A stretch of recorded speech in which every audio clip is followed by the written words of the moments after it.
I think we are all excited at what has happened. When Agnes asked me that we've chosen Kenya to host the AGRF 2016, personally I didn't know where to start, but I am the most excited man to see how far we've come in terms of the commitments and in terms of the presentations which we have received, the excitement which has all been created in the area of agriculture. And I think the theme, Seize the Moment, could not have come at a better time than this, because everybody is talking agriculture. I think the message, the gospel which my brother Adesina has been preaching for some time now, I can see it coming to fruition in terms of sensitizing the entire continent to look at agriculture not as a way of life or as a developmental issue, but as a business. And we are seeing investors really coming out seriously and seeing potential in agriculture as a way or as a destination to invest their money. What we only need to do, and that is what we are witnessing now, is really to create that environment as governments to ensure that we assure the investors in the field of agriculture that the investments is safe, and we create the necessary infrastructure so that they can tap into it, so that they can make money, because any investor needs to make money. And therefore, this platform which has been created by AGRF is the best platform for us to drive that agenda of transforming agriculture in Africa. Thank you. Thank you very much, CS. We'll pass on to Dr. Kalibata to give us a sense of where we are following yesterday's event. Thank you very much. Let me just say that CS, we equally appreciate the amount of time you have put into this. It's been a real journey for AGRA and for the Kenya government, and we really are grateful. In this AGRF, I kind of have a feeling that we have not said loud enough how AGRA is about partnerships. At the dinner, we had a dinner 2 days ago, celebrating AGRA's 10 years anniversary. But again, we really emphasized that AGRA wouldn't be without the alliance of partners that we have. Now, the AGRF is the real partnership here. Everybody you see on this table does actually contribute to the AGRF. AGRA is a secretariat. Our job is to help bring it together. So we really appreciate the contribution that we get from our partners.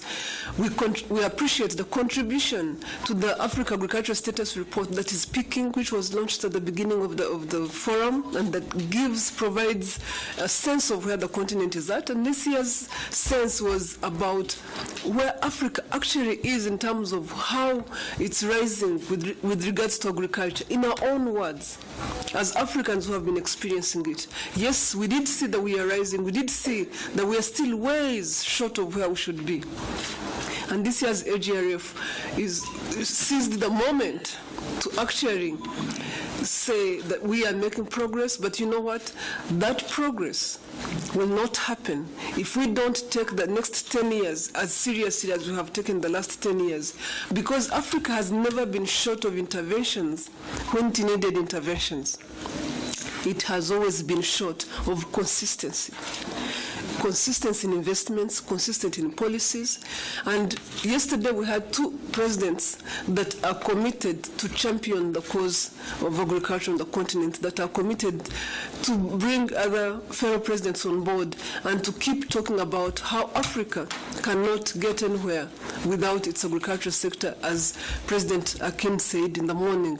This was the message yesterday. This is the message we want the press to take on.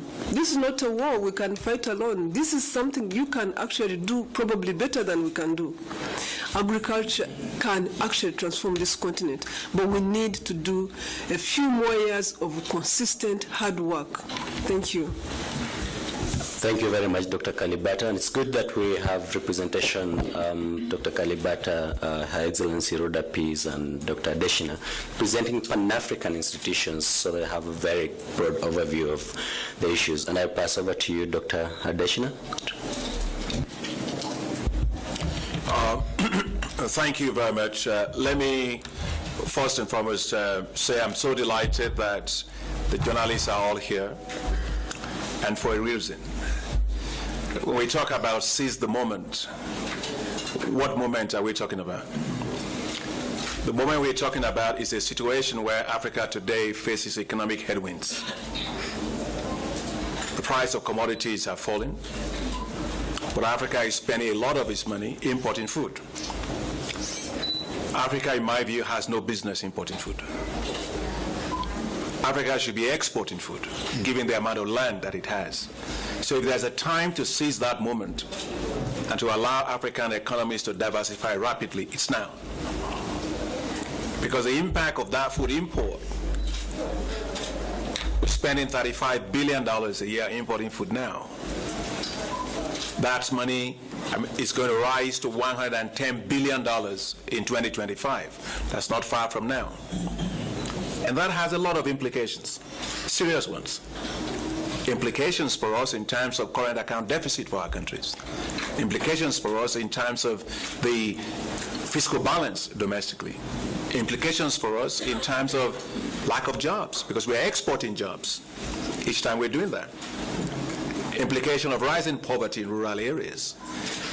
And so seizing the moment means doing the right thing. And the right thing to do is for Africa to diversify fast, and diversify fast into agriculture. But it must diversify into a different kind of agriculture.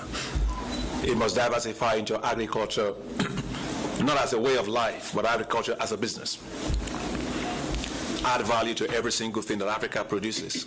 Makes no sense for Africa to be producing today 70% of the global supply of cocoa.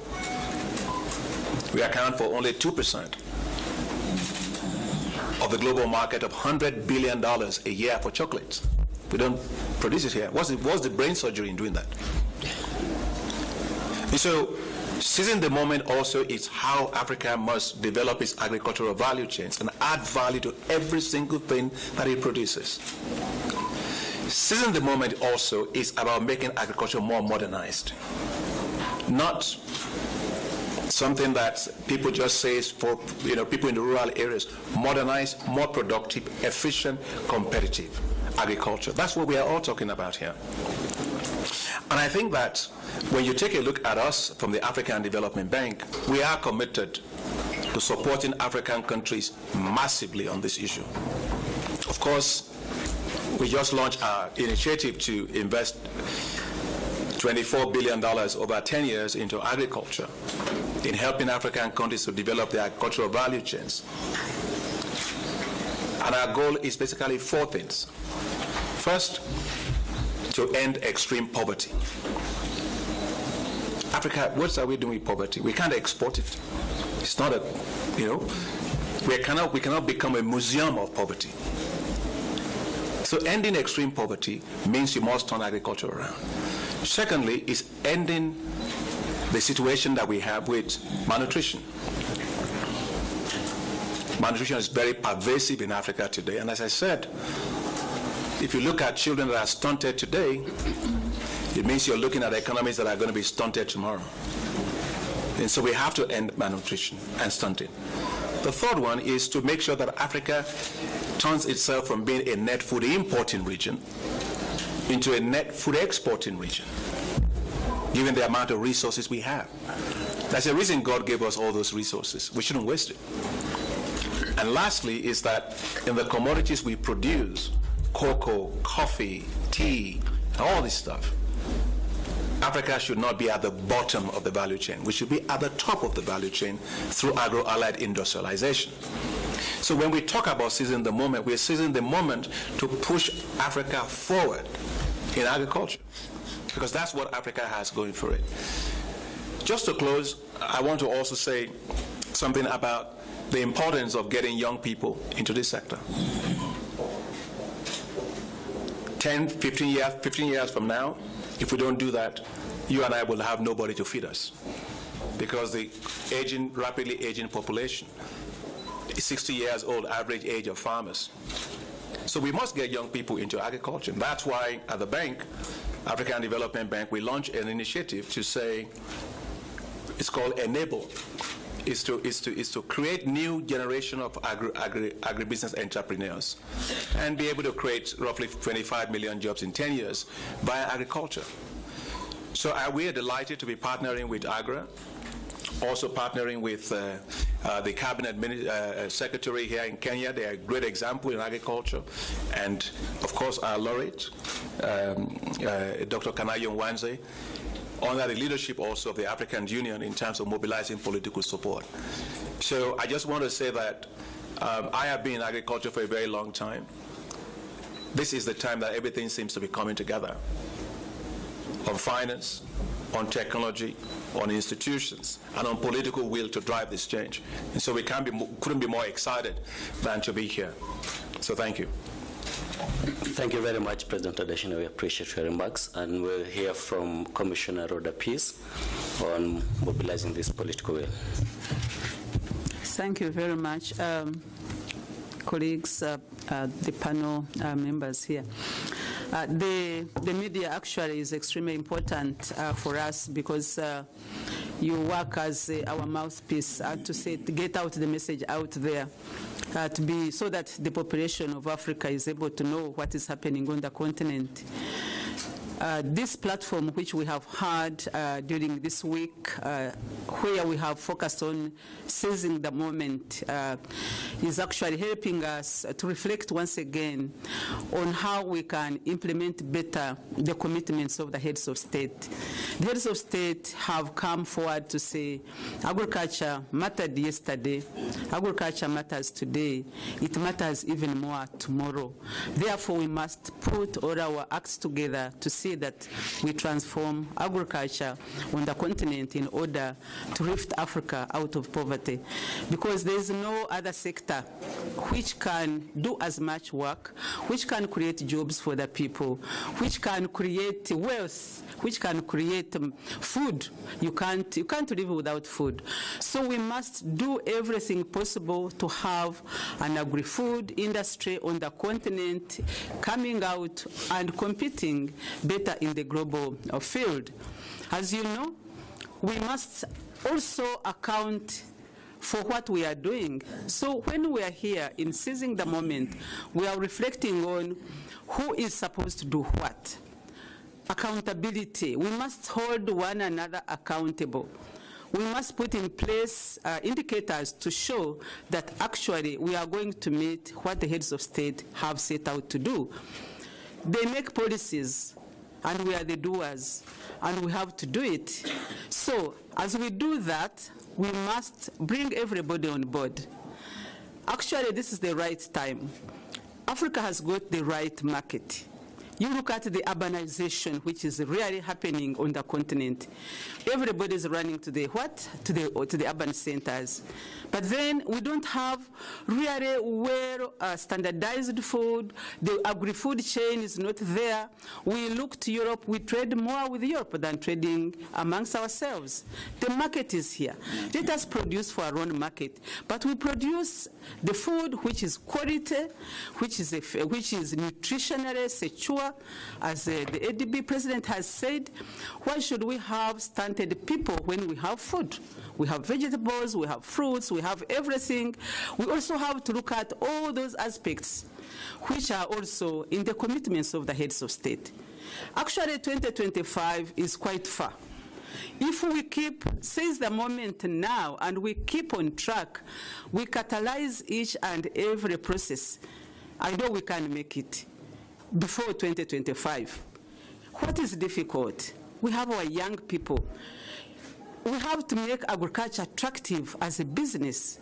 We have to invest better.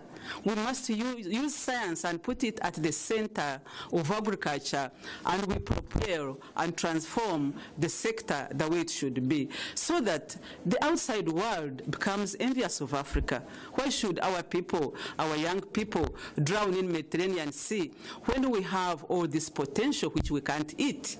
We must transform it. And I would like you, as media, really to come out and just say, I think agriculture on the continent is now on the right track. Thank you very much, Commissioner Peace. And finally, from Dr. Kanayo Nwanze.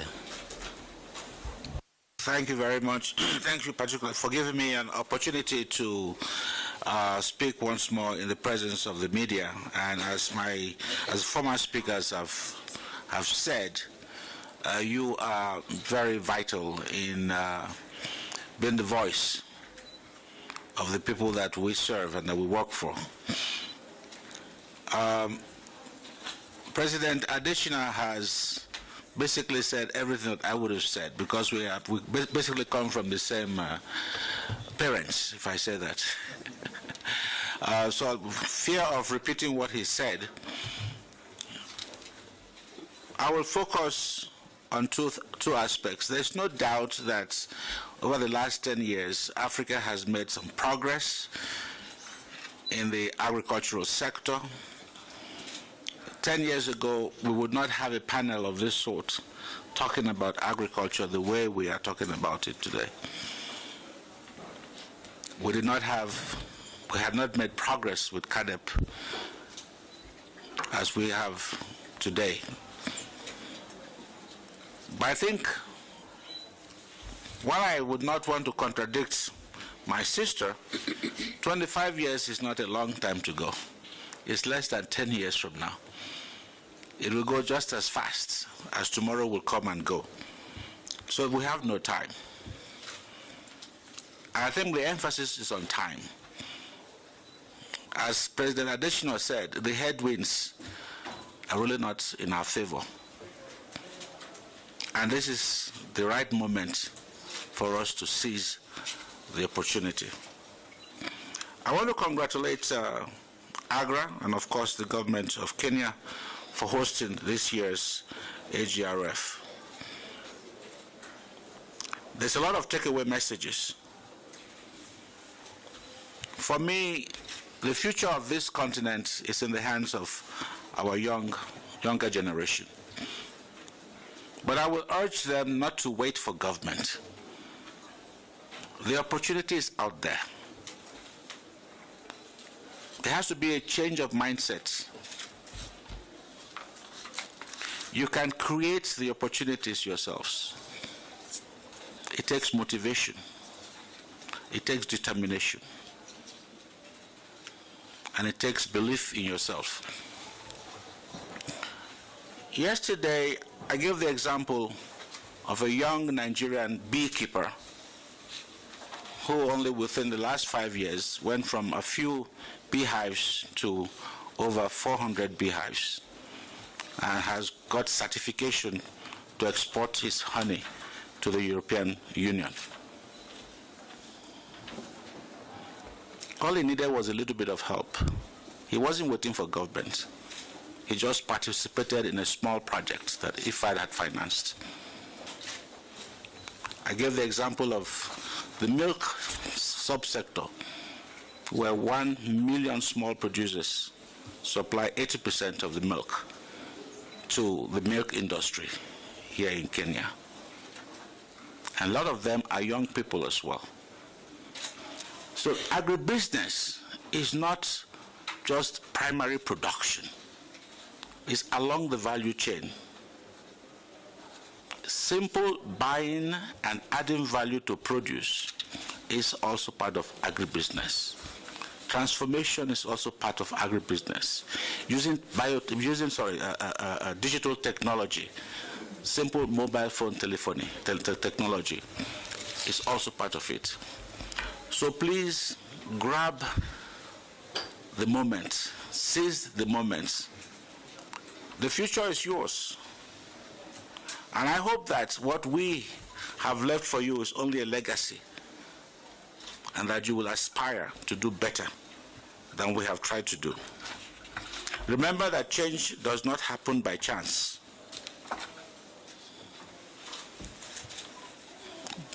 President Adesina did not become president overnight. Neither did President Kalibata, nor the Minister Bet or Commissioner Rhoda Peace. It took time. So please don't expect that tomorrow you become a big person, as we say in Africa. You have to work for it. And I will leave you with one little, what do you call it? message that I've always shared with people. Life is like a stream, a river. It is always flowing. It's the river of life. If you want to drink water, you must walk with your own 2 feet to that river. When you get there with your bucket, you have to bend down to collect your water. The water that enters your bucket is your water. Nobody will ever take your bucket of water. But you have to walk down to the stream with your own 2 feet. And there are many paths to the river. There's not just one way. My advice, though, is when you collect your water, remember that there are others who are not able to make the journey. Share your bucket of water with others. The water of life is always flowing. Good luck. Thank you very much, President Kanayo, for those words of wisdom. And now we'll request members of press present to ask their questions to the panelists. Please say your name, the media you represent, and what your question is. I see one hand at the very back, Siobhan.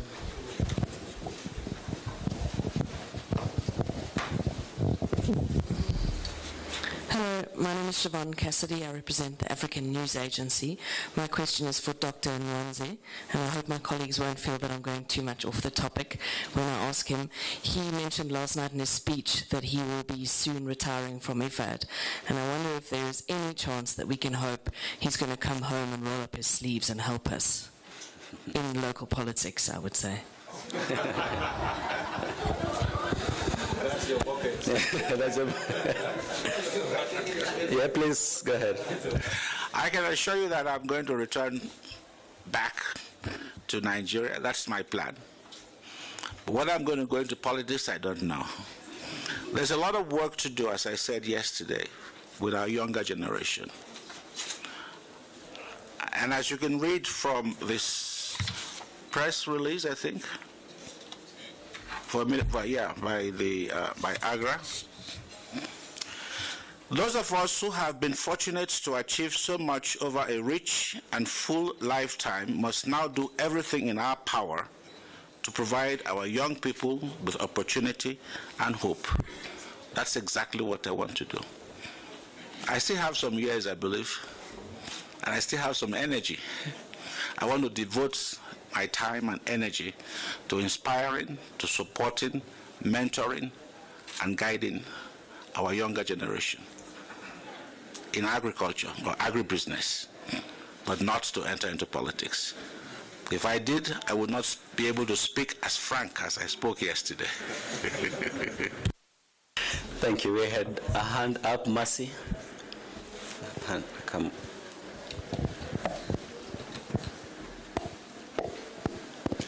Yeah. My name is Mercy. I'm from K24 TV here in Kenya. And I have two questions. My first question is to our Cabinet Secretary. So far, how far is the Kenyan government in terms of budget allocation to the agriculture sector? And then secondly, I'll put it across to the panel, is that so far there are a lot of conversations happening on agriculture, and of course from the press release we have a lot of organizations have put in a lot of funds to the sector. But unfortunately when you go to the ground, when you get to the farms and meet these farmers, it's like these funds, they're somewhere, it's like a cloud, they're somewhere on top of them. It doesn't get to them. So for us to help farmers to increase their yields, to help our small-scale farmers move from subsistence farming to agribusiness, what are we doing to ensure that all these funds and all these strategies reach to the ground where they are? Thank you, Mercy. Do we want to respond to those or take a few more? A few more. Estelle? Let's go to Estelle and then pass it on. Hi, good morning. Estelle Youssoufa from French Television. My question is for the panel, but one first to President Adesina. You mentioned the crash in commodities and the situation of African countries. Nigeria entered recession, South Africa is in a bad shape, Ethiopia is coughing. We hear the commitments and the budget, they seem obviously to be a momentum for agriculture. But we understand that there's a need for huge investments. Where will the money be coming from? We've been covering a lot of those with great announcements. And then we know that the Malabo commitments have not been met. And we understand that the economic situation is not good. So, how confident can we be that there will be more than words? Then my second question is for Dr. Kalibata. First, to thank you and congratulate you on the event. There is this momentum. What is the strategy for AGRA for the next 5 years? You're celebrating an anniversary. You pose a fair diagnosis of what is there to do. We've been taken to see an agro-seed dealer and to see what groundwork is it that you do. So what are your next big plans? Thank you. We'll take the final question from Capital FM. We'll come back on the next one.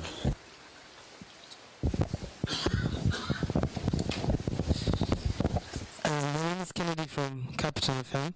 My first one goes to Willie.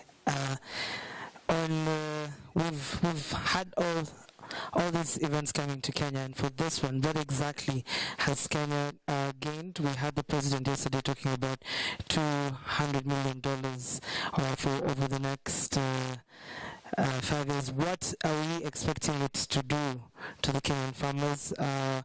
What are we expecting? How is it going to be taken on and used? Maybe if you have any strategy on that, and the expectations to the agriculture to contribute to the GDP after the investment.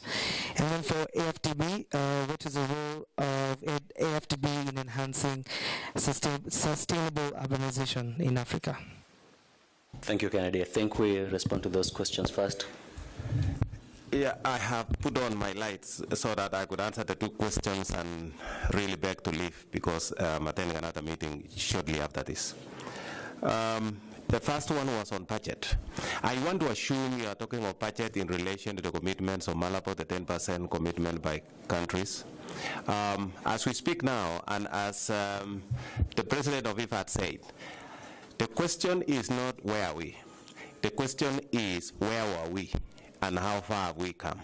As African states, we've come very far in terms of investment in agriculture from where we were, thanks to the commitments of heads of state, especially the commitment in Malabo. We were at 2% as a country a few years ago.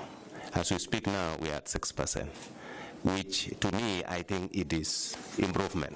We are not there yet, and we should not blow trumpet, or we should not pat ourselves in the back at the moment. There's a lot to be done. But what I want to be quick to mention as far as investment in agriculture is concerned is we should not look at only the budgetary provision directed towards the Ministry of Agriculture. We have sector ministries whose investments go towards helping agriculture flourish. Here in Kenya, we are talking of irrigation. When we do irrigation infrastructure, that investment actually goes into development of agriculture. Water, it goes into agriculture. Environment. As we speak now, we are looking at even new guidelines, even from AUC, which is now defining investment in agriculture after include the infrastructure investment which will facilitate marketing of agricultural products. The power installation in the rural areas which will spur agro-processing industries in the rural areas. So in the case of Kenya, if we can put that all together, then we are definitely over 10%. But as it is now, what directly goes into agriculture, we are at 6%. The last question of the gains. Anytime there's a forum, anytime minds are brought together, the gains are immense. Sharing of information, technologies, the networking, and again now what we saw yesterday, the commitments by our development partners, which was led by our own president, by committing the Kenyan government towards agriculture. Who knows, if this forum was not there, maybe I would not have gotten that extra funding from the government. So there is real benefits with this forum. What we are going to do now, African Development Bank committed, all these other institutions as shown in this press release committed. It is now our responsibility as government, more specifically as a ministry, to tap into those resources. Those money will not just be handed over to us. This is an African kitty.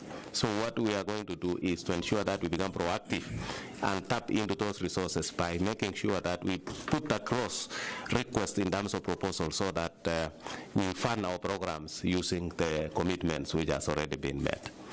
So thank you very much. I want to thank the panel. I want to thank our eminent and congratulate him for being the first laureate for African Food Prize. We were very excited about it.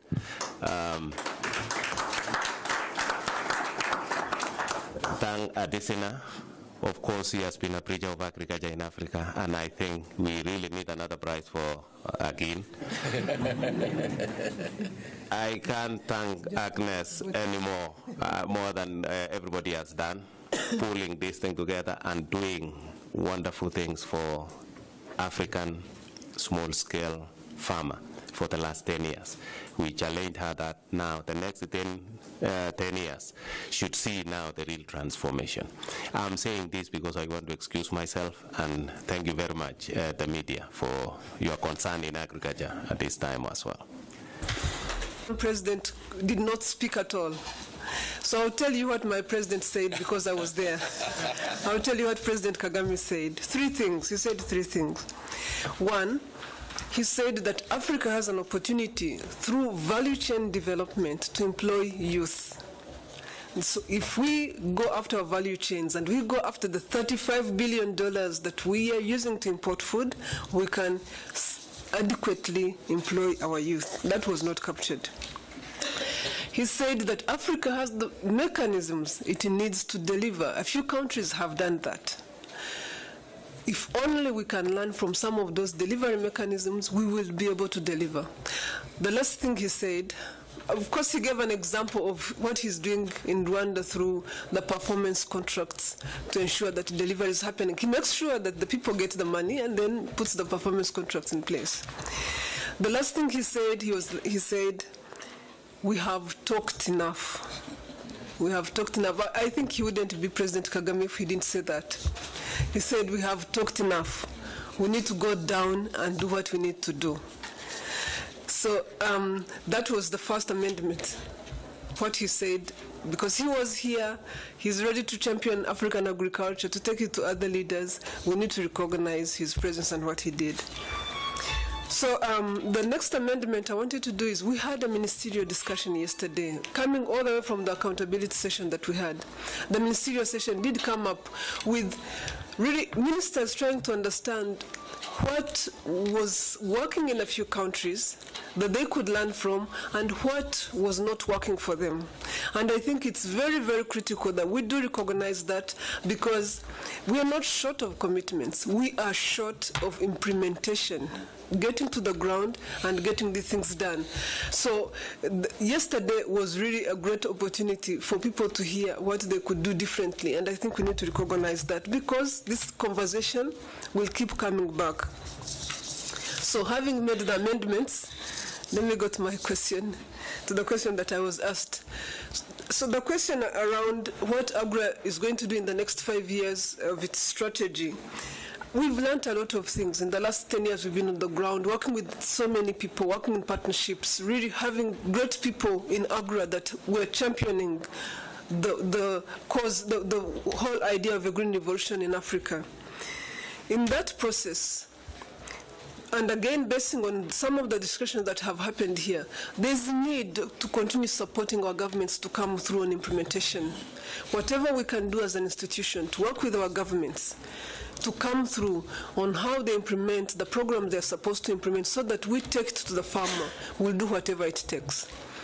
We also saw and have seen that there's need to continue nurturing Africa's next leaders. Myself, all of us are leaders on this continent, right? But we need the next generation of Africa's next leaders. And as AGRA, and we have discussed this with African Development Bank, we will continue to partner to nurture the next generation of African leaders, because we've been developing scientists, but we are trying to shift. We will continue developing scientists, but we also need to shift to develop the next generation of leaders, because Africa, as you have seen and heard, there's a lot of gaps in our political and policy environment. We need leaders who can help us put that together. And we'll continue working with other institutions to help do that. The last bit is, AGRA has built its last 10 years over developing technologies that will take Africa to a green revolution, working with private sector on things that would ensure that we have systems that will ensure that we have a green revolution. It's really building on what we have learned and move from the systems, move from the seed companies, move from the technologies to take it to the farmer. I keep telling the team that I work with and everybody who will hear me that we know what needs to be done. Honestly, since 1935, when the whole concept of a green revolution started, to 25 years ago, when Asia achieved its own green revolution, Africa must now know what it needs to do. And in the last form, all the forms of investments we've been doing through AGRA and others must place us in a good place to deliver on those things. So our strategy is going to be taking it to the farmer, as Norman Borlaug would have said. So we are working in a few countries, really concentrating, focusing on how to ensure that we work with the governments to take these technologies to farmers, that we work with private sector to take these technologies to farmers, to scale up what we already know. Thank you. Thank you, Dr. Kalibata. Do we pass to? Yeah, I think on the issue of the funds, how the funds actually get to others. Let me just give you a few examples of how that is already happening. The African Development Bank just invested $9 million in a fund called it's called FAFIN, F-A-F-I-N, Fund for Agricultural Finance in Nigeria, which is a private equity fund that was actually set up. I actually helped to set it up when I was Minister of Agriculture in Nigeria.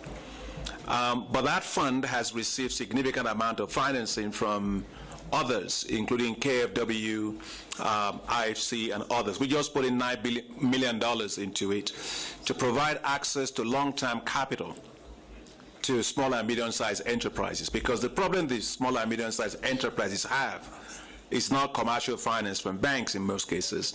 It's the ability to have term finance to invest in infrastructure, equipment, and so on. So that's one concrete example. We just invested in the East Africa Trading Company, which is based out of East Africa in Kampala. And we've invested in them to work in so many countries, maybe about 15 countries or so, if I remember. And that will include so many commodities. It will expand regional trade in agricultural products. It will also expand significantly value-added addition in agricultural sector. It will also help so many hundreds of thousands of farmers to raise their productivity by providing them access to technology. In Liberia, we just helped President Johnson Sirleaf we put in a program called Agricultural Transformation Agenda for Liberia. And I'm so proud of her, of President Johnson Sirleaf, for what she's doing. She chairs that council herself. And we provided for them an electronic wallet system, the same one that is borrowed from Nigeria. And right now they've registered about over 360,000 farmers. And that's going to allow their farmers to have access to farm inputs in a very transparent manner. But you go to Togo, for example, Benin, Togo, I'm sorry, where the government has just started an e-wallet system there. And they already rolled it out, and so you begin to see the impact on farmers' fields. You go to Senegal. We supported Senegal with rice. And today, Senegal is very close to being self-sufficient in rice, which would be a major success again for Africa. And finally, I just got back from Madagascar. And in Madagascar, because of the support of the African Development Bank, in an area that's called Bamangoki, which is in the southwest of the country, we've been able to help them there in an irrigated perimeter that is literally expanded from 5,000 hectares to 10,000 hectares, and has helped well over 26,000 households to significantly raise their income. So all I'm trying to say to you is that the funds are getting to where it's needed, and the action is actually happening on the ground, and that's what we do. We have a system where we monitor the impact of things on the ground. Now, of course, let me throw this out. The African Development Bank will be very happy to join with others to sponsor actually journalists to go in the field and write about success stories of African agriculture. Because I go around, I see stuff on the ground, but we've got to get that news out. You know, there are a lot of good stories, great stories coming out of Africa. I saw a lady in Madagascar in a place called Metaf, and she bought a tractor, the power tiller, for 3,000 euros. And I asked her, how did you get the money to buy that? She's in the project area where we were supporting. She said she saved the 3,000 euros. And she used it to puddle and to level her fields, and she rents it out to others. And she says, you know, I am employing so many people. That's the kind of story of hope that I see. Because as Dr. Kanayo said about, you know, look at him, he's still giving back at his age. The young people of Africa, they are the future. They are the future. And we've got to support them. And I know there's so many great stories of young people that I want to make sure we cover. Now, on the issue of the, Estelle, on the issue of the where the money comes from, the $24 billion that the African Development Bank will invest comes straight from our own balance sheet. It's our own money. We put our money where our mouth is. And that is $2.4 billion a year for the next 10 years. And that will leverage also significantly the private sector. As I have said, agriculture is not a way of life. Agriculture is a business. And it must be a wealth-creating sector, which means the private sector will be there. So we will leverage also private sector in two ways. We will deploy partial risk guarantee instruments, and also partial credit guarantee instruments to enhance the quality of investment by private sector in this particular sector, as well as other sectors, of course, but we're talking agriculture today. The other thing that where the money is going to come from is, I believe that African agriculture needs massive investment in infrastructure.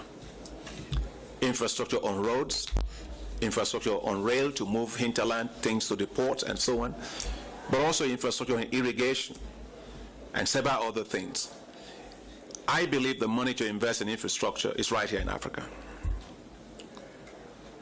As I said, look at the amount of $334 billion that is sitting there in pension funds.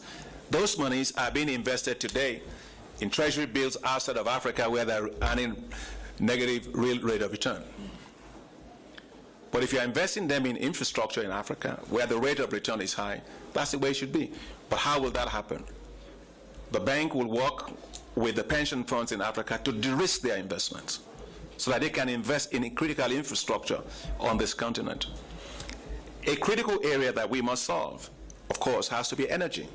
As you know, the bank, we have one of our big strategy is on energy to make sure that we can light up and power Africa, not in 30 years, not in 50 years, I won't be around then, you know, but while we're alive, while we can do it. I don't see why we can't do it in 10 years. That's why, as a bank, we are going to invest $12 billion over the next 5 years just for energy. A lot of that will go for rural electrification, off-grid systems that will support people in rural areas to have access to energy, as well as grid-based systems. So I believe that there's a lot of money from sovereign wealth funds, a lot of money from pension funds, a lot of money from private equity funds that need to go into agriculture.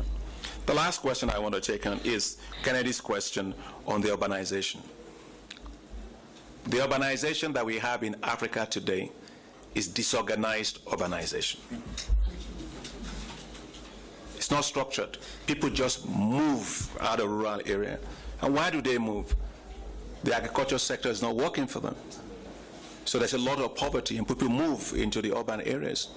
So when they get over there are no jobs also in the industries in the urban areas. So you have a lot of unemployed people. And so the basic things that we have to deal with at the bank is that we say we have one of our high fives is improving the quality of life of the people of Africa. And that is, a lot of it will be on urbanization. What will be the focus? First is to provide water and sanitation. Because you can't have, urban centers growing and you don't have water and sanitation. Second, is going to be very important, is urban transport. Let me tell you how that works practically. The African Development Bank financed the Thika Road, the Thika Road you see here that allows you to move freely. We supported that. The African Development Bank financed the new extension of the Nairobi Airport and makes it easy for people to travel into urban centers. And we are going to be financing now a new infrastructure on roads, because it took me how many hours from the airport to get here today. But we are going to be investing here with the government to create a new highway that will take care of all those roundabouts and create a path that you can go to the airport straight. And we started working with the government on that. That's very important for urban transport. And the last thing I want to say for us in the urban area is urban housing. Africa has too many slums. And sometimes when people talk about slums, I wonder, they say they want to upgrade slums. You can't have an upgraded slum. There's no five-star slum. A slum is a slum. And so one of the things we are going to be investing in is helping to provide low-cost, affordable housing in urban areas, decent housing in urban areas. We have Habitat, the Shelter Afrique. The African Development Bank is funding Shelter Afrique. We established Shelter Afrique, and we'll continue to do that, because I don't believe that we need upgraded slums in Africa. We need people living in decent homes. So those are the kind of things that we are going to be doing in the urban areas. But there's no doubt that what Dr. Kalibata has done here in bringing all of us together to have a conversation around seizing the moment, it's critical. I really admire what she's done, because it takes a platform in which we engage in structured engagement of how we are going to reduce the rural to urban drift that we have. Today, African young people are jumping on rickety boats and they are dying at the bottom of the Mediterranean Sea. The future of Africa's youth is not at the bottom of the Mediterranean Sea. We have to create a better future for them. And agriculture provides a great way to do that. And that's why we are working on this, to make it a sector, a business that the young people can invest in. So there's no doubt we are very excited. I've never, look at all of us here. We're excited. This is something that will happen. We are committed to it. But we also need you, the journalists, to go out and tell the real stories of the lives that are changing. Dr. Nwanze can tell you so much, Agnes can tell you so much, I can tell you so much, but as I said, I take on the engagement that the African Development Bank will support journalists to go out and write stories about great stories of African agriculture. That's what is happening. Thank you. And we have one thing in common. Just before you, we have one thing in common. Even though now we have the Africa Food Prize, we are all laureates of the Africa Food Prize. Yeah, they've named it now the Africa Food Prize. I was first, and then she came, and then You didn't get Africa. No. Our own was called Yara Prize. But it's fantastic. You can see the passion. It's in our gene. This is not a work. This is not a job. This is a mission. So if anyone was in doubt that this job will get done, those doubts have been vanquished. And of all the good things that President Adesina has said, selfishly, I'll focus on one. Who knew there would be a commitment towards supporting the work that journalists are doing to report on the positive stories out of Africa? This is probably the best news that has come out of these 4 hours as journalists, because we're able to tell the stories better. And finally, we go to Dr. Nwanze for his closing remarks. I'm not so sure there's much I could add, frankly, not to dampen the excitement and the energy that has been generated by what President Adesina has said. But just as Agnes was saying, you know, I think we've used these words before. We know what to do. We know what works. We know what does not work. I don't think we need additional meetings and conferences to make declarations and commitments. We know our problems. So hopefully when we meet again, it is to assess progress, to assess results on the ground, but not to meet to plan. You will have enough plans. And as she reminded us, President Kagame said yesterday, he actually whispered to my ear, he said, I stole some of your words. We've been talking for too long. And but time is against us. And what we need today is activity on the ground. I'm glad that President Adesina just announced the facility that he's going to provide for you, the media, to be able to tell our stories. So I really call on the media to challenge and hold our leaders to account. Challenge them. Let the public know whether they are delivering, whether they are performing. That's the only way to go. So please help us to spread the news, to spread the stories, because we mean business. That's all I have to say.